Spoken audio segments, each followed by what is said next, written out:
podcast is all about proper fit. We're back with our Fleet Feet friends, and like we said, talking about proper fit and the importance of getting fitted regularly for shoes. Yes. So we're just going to ask Miss Robin a few questions and just let her roll, because she is definitely the expert on all things shoes. Very true. And we know that obviously running shoes are probably, the most important tool that you use for running. So they need to be the correct ones. It's about your only piece of equipment. So like we've said before, if you're going to invest in anything, do it in a shoe. Exactly. I always joke with people when they will say stuff about having a shoe or being in the right shoe or whatever, but you wouldn't play baseball without a glove.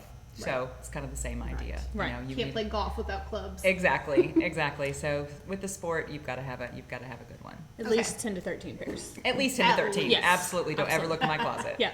Mine either. So to start off, maybe just tell us about some of the most common mistakes that you see when people are coming in for shoes. I would say sizing. Sizing is probably the thing that we see most that is wrong.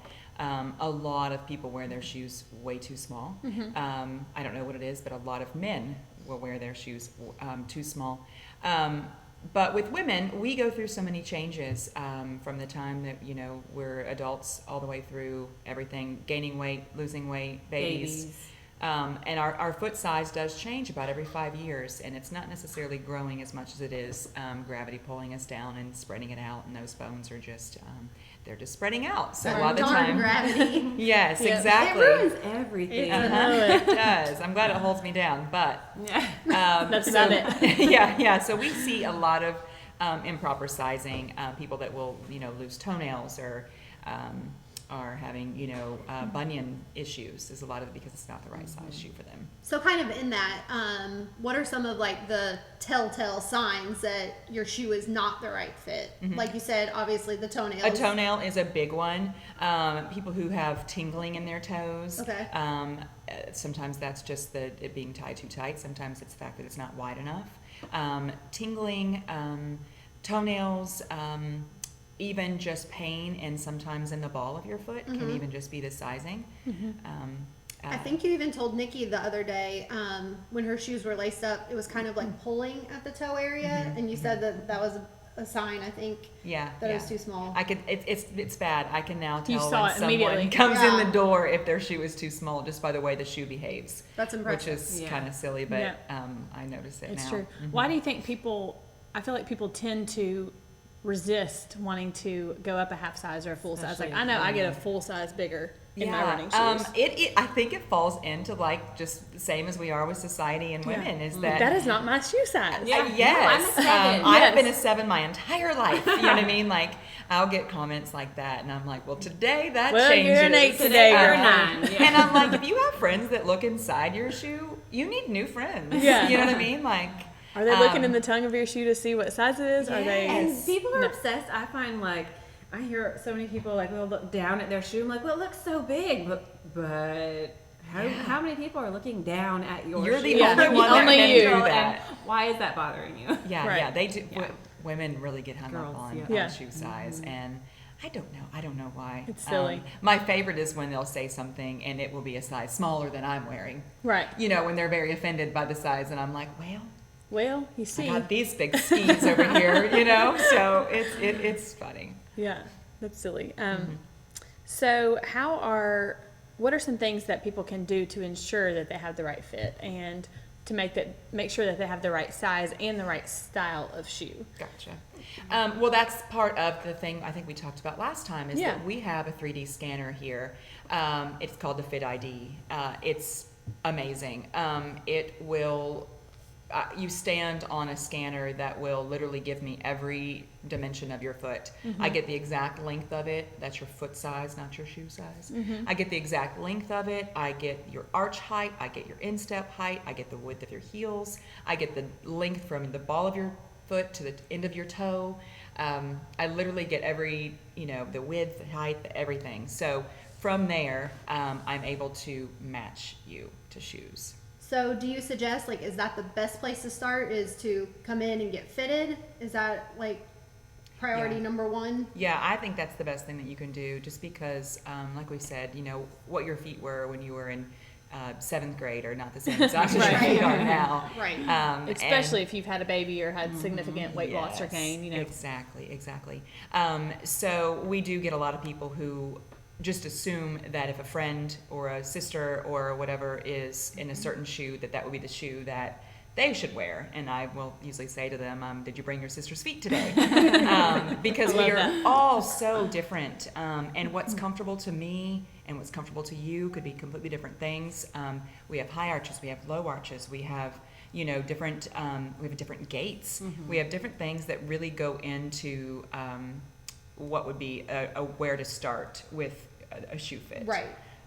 So yeah, finding out the dynamics of your foot would be the best place to start. So things like heel striker, midfoot, we've got toe runners and stuff like that. So that's all like encompassed into putting what's right for you, not you and right. you. Right. Just, Robin's foot. Exactly. And not your sister's. And how not your sister's. And how we used to, I know I'm definitely guilty of this. Used to go to the store, this is a running shoe and it's purple and I like purple, so I'm going to get these. Yes. As opposed to now, okay, this is the shoe that I know that I need, so I will look at the colors available within this shoe style, not just seek it out because of how it looks. And you have to kind of get past that, right? Right. Running shoe shopping is definitely different than shoe shopping. Right. Running shoe shopping from a wall of shoes, just looking at it, you're going to obviously pick the things that appeal to your eye the best. And I love the fact that with us, that what we do is that based on your foot dynamics, we're going to choose shoes for you that would fit your foot better. And then from there, you can pick what's most comfortable. Right. But, there's all kinds of things that go into this. Pronation, supination, the way you strike, like Chrissy said, heel strikers, toe runners, midfoot strikers. There's a lot of things that really have to be taken into account for, as opposed to just picking the prettiest one that you see on the wall or the one that your best friend wears. Right. And I like how you guys, instead of giving your customers free reign to come in and start looking at the shelf, they come in and they meet with you guys. Yeah, I was you just get gonna there. say that. You are the one that takes the initial, time to kind of research and see what they need, and then you pull the options that would fit them best. Right. Whether it's one that you have here or 3 options, and they can choose from those. And it happens rarely, but we do sometimes get like, I'm just browsing, but you don't do that here. No. I think you may not browse. We intervene like pretty quickly, but it's not off Broadway or wherever you're going. We're not the finish line. Right. Yeah. So. We're trying to get you to the finish line with the right shoe. Exactly. I love it. Yes. We're not the finish line, but we're going to get you to the finish line. Pain free. Yes. So with all the changes that we do go through, how often would you suggest that we need to get fitted? As far as a fit, usually your scan, like we said, our feet change about every 5 years. But do we know where the process is when we've scanned you? We don't. Anytime, we will typically, if we know you're a repeat customer, we'll say, do you feel as if maybe we need to scan you again? Okay. Have you felt changes? Do you notice anything different? But if not, and it's been recent, or it's been within 6 months to a year, we usually can stay with that. But if you've had changes, if you've noticing that you've got pain, or you're noticing that your toenails are doing something different, or things just feel different, that would be a really good time to do it. Right. And then, like you said, obviously, if you've just had a baby, or if you've just lost 50 pounds. Or any changes. Right. Injuries can also. Good point. We hadn't mentioned that. Yeah. Yep. Very true. That being said, so once someone gets, the proper fit and know the shoe that is best for them and they're running, does weekly mileage affect, what shoe you need to wear, and how many miles, average can a shoe get before you need to switch it out? Yeah, absolutely. Everything of that goes into account. If we were just to look at our entire wall of shoes, everything there is expected to have a lifespan of 300 to 500 miles. And just like you would think anything, if you go with something that's the lower end, more of a simple fit without a lot of cushioning, it's going to be a little bit closer to the 300. Right. If you go to the higher end, cushioned shoes that are a little bit on the pricier side, they're going to last you a little bit closer to the 500. With the shoe I run in, I know that my mark is about 350. Yep. And at that point is when I start to rotate something else in. I get asked that question all the time about, should I be rotating shoes? I think that is completely a personal, whatever you want to, however you say that. I don't, just because I like to know how many are on mine. But I do know when it's time to start moving the next one in, and I just do that with, shorter stuff and then move to longer stuff and retire the older one. But a lot of people like to rotate. My only thing with rotation is make sure that it is something very similar to what you're wearing already. Yep. I wouldn't want you in something super simple with a low drop and then moving into something with a real high drop that's going to be ultra cushioned. Like it would be. I just rotate the same. Like I'll do the glycerin, but like I'll have 2 pair on the go. Yeah, that's how I do with my ghosts. I have like 2 or 3, and then we'll switch. And I wore these last weekend, so I'm going to wear these for this week's long run and just switch within the same style, but have multiple pairs. Yes, right. Yes, that's just going to get you further than the single one. But that's just going to be a personal preference. But I think it's very important to know how many you've got on them, and that's walked miles too. Yeah, and I think too, a consideration is like the size. Like someone, my size will probably get a little more wear out of the same shoe as someone maybe who's like 100 pounds taller more than and me. heavier. Yeah, exactly. Yeah, That's a good point too. Yeah, just more pressure on the shoe every single time you it's wear going to it. break down Makes quicker. sense. Yeah. And that even goes into the shoe choices. When we go through choosing shoes for you, sometimes there's a few brands that wouldn't be amazing for that. Like Chrissy said. Right. So does your overall weekly mileage that you're putting in, does that really affect what kind of shoe that you are going to need? Absolutely. A lot of, like you guys said earlier, that we do when people come to the door, our first question is, what brings you in? What are you shopping for? What are we looking for today? You'll have people who are coming just for treadmill miles. They go to Planet Fitness or they go to the Mac, and part of their workout is a couple of miles on a treadmill. And for them, we don't necessarily have to have something super high-end cushioned because their mileage is not as high. Now, if that's what's comfortable to them, obviously that's an option, but they don't have It's to. not necessary. Right. For a few But miles if you're and coming to probably- tell me I'm going to start running ultras or I've got a marathon in a couple of months, then we definitely need to get you into something that's going to give you, let's call them bells and whistles, to get you to that finish line. Keep Something you that's feeling going good to. and Yeah, exactly. exactly. Good cushioning and stuff that's going to help it, and have the ability to go that long. Right. Or that realistic conversation about sometimes if it's this many months out, you may actually need to get 2 shoes in this time. Right. Or think about the rotation idea. Yeah. Very good.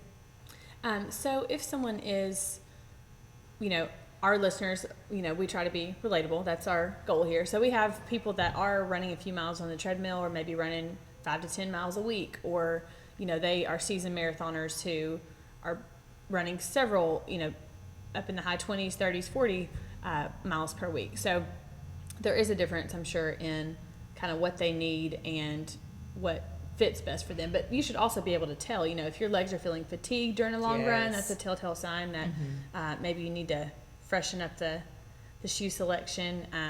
But there shouldn't be any, pain, even if they're on a treadmill or doing shorter mileage. There should be no pain or discomfort, right? Right. When those little things pop up, pain or as you're saying, that would be a good hot button for you to say, okay, what's going on? Sometimes even just upping your mileage can cause some pain, and that can bring in that. I know this is a whole other episode, but that can bring in the need for an insert. Yep. Or simply it's time for new shoes. Shin splints or just feeling, like you said, feeling fatigued can be a really good. I was just having pain on the outside of my foot a while ago, and it dawned on me that I hadn't switched my shoes since before Oak Barrel in October. So that was my hello. Okay, it's time. Yeah, it is. It is. So there's a lot of little things that will pop up just on your body that that are ways to remind you. And it's kind of, sometimes it could be tricky, I know, for newer runners. Like we have people ask us questions and things like that. Is it normal to feel this or feel this? They just assume that if you're running that much or if you're starting to run, it's going to hurt or you're going to be uncomfortable, but it shouldn't be painful or anything like you may that. be a little bit sore or like little aches and muscle soreness and pain are just two different things. Right. And you have You to shouldn't learn feel to differentiate. Yeah, exactly. Heavy legs, like you can't pick your feet up, or you're getting shin splints every time you're on the treadmill. So if you're feeling that way, it's probably time to swing by Fleet Feet and either get assessed or pick up a new pair that you already know works well for you, and not push through any kind of pain, which is much different than just soreness. Running doesn't have to hurt. I've had a lot of people who will just say, well, I was running, so of course it hurt. I just assume that I'm going to feel awful. No, it doesn't have to. Yeah. Nope, sure does not. Long run recap. This week's long run was all over the place again. Aaron and I ran 7 miles on Saturday. We had all planned on running a few more miles, but we had done a hard strength workout the day before at Burn. And Aaron and I met, and we were going to do 8, and I was just totally not feeling it. Because your soreness had probably just hit in. Yes. Because it was Friday morning that you did the workout. And I also, Robin mentioned this as well, but I had tried to eat super clean on Friday, and then once I was running on Saturday, I was like, I didn't have enough carbs. I am empty. I am depleted. Like, it was a struggle. The whole 7 miles was hard. Yes. And usually, I mean, after a couple miles, you just get in your flow, and not that it's easy, but it's not like, I know. You know, like, I just had no gas. Running on tank. fumes. Right. Yes. That's the same thing that happened to me. Yeah. I mean, it was beautiful outside. It was the perfect weather. Like, it was a little chilly, but not like freezing cold. The sun was out. It was beautiful. Yeah. And we ran on the Greenway. We met at like 6:30, and it was great, but it was a good reminder. Yes, exactly. Because those strength workouts will eat up your, like, all and you your think, stores, oh, I'll be fine. I can, and then you're like, no, I'm always I am starving after stuff like that. Well, when I did Burn, I would leave like I would starving, just ravenously hungry all the time. Yes. And I was like, all right, I'm gonna eat better because I'm going on a vacation in a couple weeks. And I had, you like, had a focus salmon meeting. and quinoa, and I had a focus meeting with Lyle, and I was like, I'm gonna do awesome. And I had like grilled chicken and carrots, and I was like, I did not eat any food today. I now didn't I'm trying really to eat. Yeah, you That's gotta why have I some need carbs. a few carbs. Right. You actually need to start the carbs on Thursday Yeah. before the Saturday long run. So. Get them in there. I just was, not really thinking it through. And And then your soreness on top of that. Yes. Right. All of it together was a shorter run and a little bit disheartening, but once I thought about it, I was like, all right, okay. I know what I need to do. And we all have those. Yeah. Yes. Robin, you had a similar experience Mine was this very weekend? similar. I was not smart on Friday. We went out for a girlfriend's birthday. Went to Nashville, so we were out a little later. And got home, so I didn't get the same rest. I also didn't eat well before we left. In fact, I didn't eat at all. Let's just be honest. And then at mile 4, I took a goo, and that was it. No and you electrolytes. did what, 10 miles? I did 10 miles. So by mile 9, I felt like what we talked about earlier. I felt like I was literally dragging my legs just to get to 10. Just trying to get to. Just trying to get there. And I just don't usually feel that way. And it was that really good reminder of, yes, it's still 36 degrees outside, but the sun was up. I was warmer than normal. People should usually use electrolytes all the time. Yeah. But I sometimes when it's cold don't remember to. So I definitely needed to do that, and I needed to eat. Yeah. And Yes. so Eating is necessary for our runs. And the electrolytes, like, I feel like it is so much harder to remember, even just to get enough water in the winter when it's cold. And we don't bring as much water with us while we're running either. And it's like, we still need water. You still need to You hydrate. still need electrolytes. You still need all those things, even if it's cold and you're not sweating quite as much. Right. Yep. Now, I sweat just as much when it's cold and drink water all the time, but it is, so I can't relate to that. But the electrolyte thing, it's definitely hard to remember sometimes. Oh, just because it's not summer, or just because you still need to be getting those in and taking those in. right. So For some reason, I associate humidity with the need for electrolytes. Right. And that's not, that doesn't, that doesn't work. 10 miles and electrolytes probably go That hand in might be hand. a better just as much. connection. Yeah. So how was your run, Whitney? Well, I did not run this weekend, and I cannot remember a full weekend that I did not run either day. But it was one of those things, like we talked about in our episode last week, of giving yourself grace and kind of listening to your body. My husband ended up having to work on Saturday, so I wasn't able to join you girls. And the week prior, Nikki's had her surgery, and they've been moving and stuff, so I've been very involved in that. And I could just feel my body was, like, I lost my voice. Yes. I just felt like I could die at any moment. You're wiped out. I am wiped out. I remember And so, telling you, like, maybe the best choice is to just not. maybe Yeah. you should Just just don't. chill. And I was like, okay, as hard as that is for me to do, I think I need to do it. And the fact that I felt good not running was a, confirmation that Good I needed to indicator. rest, and a good indicator that I just needed to chill. And I was productive in different ways, but just rested. So I'm ready to get after it this week, and I'm feeling rejuvenated and ready to go. Amber, you better watch out. I know. She's That's gonna wear me out this weekend.